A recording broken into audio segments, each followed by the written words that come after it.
So this afternoon we're looking at something a little bit different to normal, mainly because a good number of you probably wouldn't have seen these before, unless if you've been in a bit of strife in Queensland, as an everyday carry for the officers here. Here we've got, you may recognise the brand as well, Lithgow arms. Not quite a firearm, but yeah, so Talis Australia, Lithgow arms, make the Saf-lok MKV handcuffs, which the QPS rock around with and use on a daily basis. So I've got these because I'm designing up a part for someone for them, so which hopefully is going to be on the market soon, that is. But yeah, a little bit more fine tuning, and there we go. Won't go into detail on that part because one, it's not released yet, and if I do talk about it, some scummy person will jump in before me, so we'll leave it at that. So what are they, about $577 currently. So they're not a cheap handcuff. There's obviously cheaper ones out there, but this is definitely the end, or the be end and end all sort of handcuff. So what you will get is this nice little package. Just try not to show you the serial number. I forgot to put a piece of tape over it on that side, so you don't need to know that. Security sealed. You'll have a serial number, what's inside of it, proudly Australian owned, manufactured, all that sort of lovely stuff us Australians like. Alright, then we'll get it open. Set of instructions. Keeping it clean, general guidelines of use, sterilisation, and how to use them because they are a double lock handcuff. We'll go into that in a little bit more. Alrighty. Piece of card in between the two. Good old Saf-lok hinged handcuffs. Now, got the serial number covered up because, as I said, you don't need to see that. You also get 2 keys. Kick that off the side. 2 keys, that's it. They're currently in the lock position, so let's talk a little bit about some of the features and benefits of these ones. As you can see, they are a hinged handcuff, single locking pawl. They've got a pretty good range of fitment from wide to small. I'll get them unlocked in a minute and show you their range and go from there. Each set are individually serial numbered. This is why you're not looking at the serial number for these.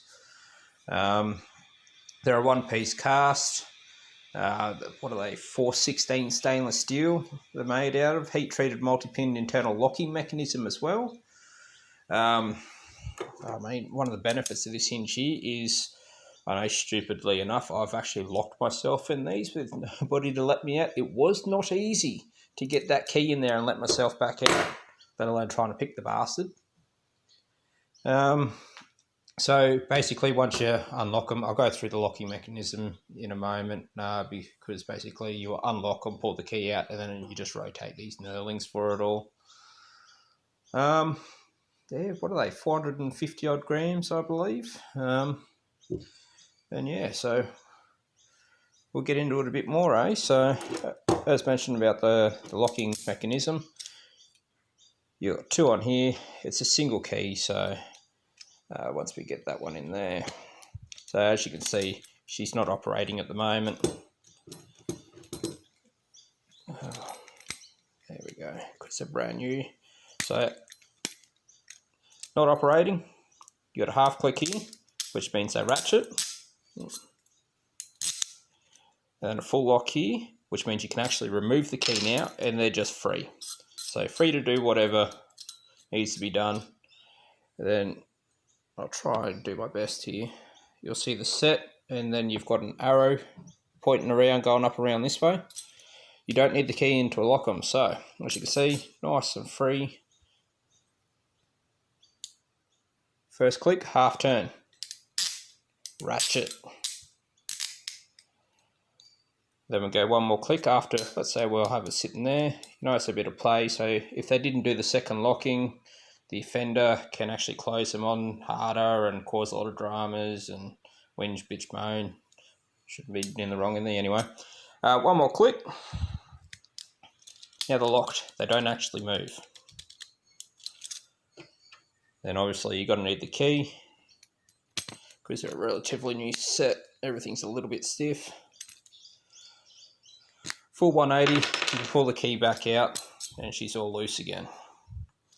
So as much as I don't want to do this on camera, I'll show you exactly how difficult it is to get yourself in and out. So they're all ratcheting now. Just want to leave the key. Oh, I fucking can't do it. I'm only going to do it on one hand then. Mainly because I know exactly how difficult it is. And I've just locked it.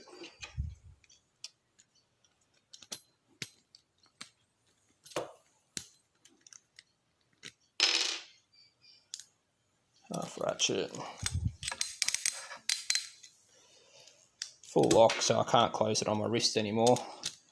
So let's just pretend this one's done up. It is quite difficult, especially once...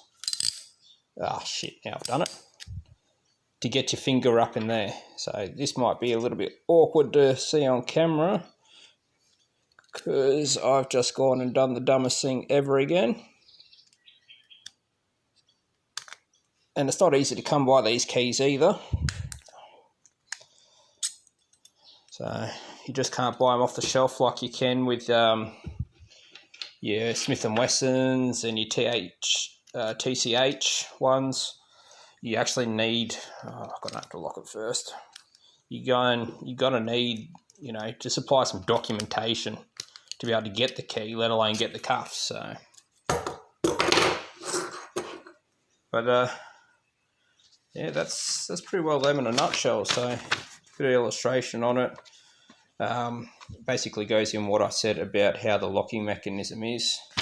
The nice and sturdy construction, quite a bit larger than your MK4s, which were chained as well. So instead of hinge with the MK4s, there was a piece of chain in between. I'll chuck a photo up on the screen for the difference. I don't think I've got a photo of the comparison of the two, but it is what it is basically.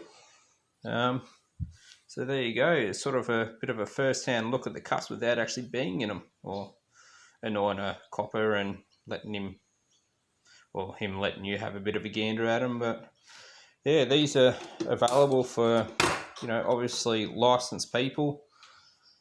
They come with a 5-year warranty. I think I've covered most of the specs and all that sort of stuff. So, you know, not a bad little setup. I mean, they are pretty pricey, but they're probably the best built looking handcuffs I've actually seen to date. So, you got any more questions about them? I can do my best to answer and maybe make a small video updating those sort of things, because, as I said, not a lot of people get to see these sort of things firsthand. So, cheers.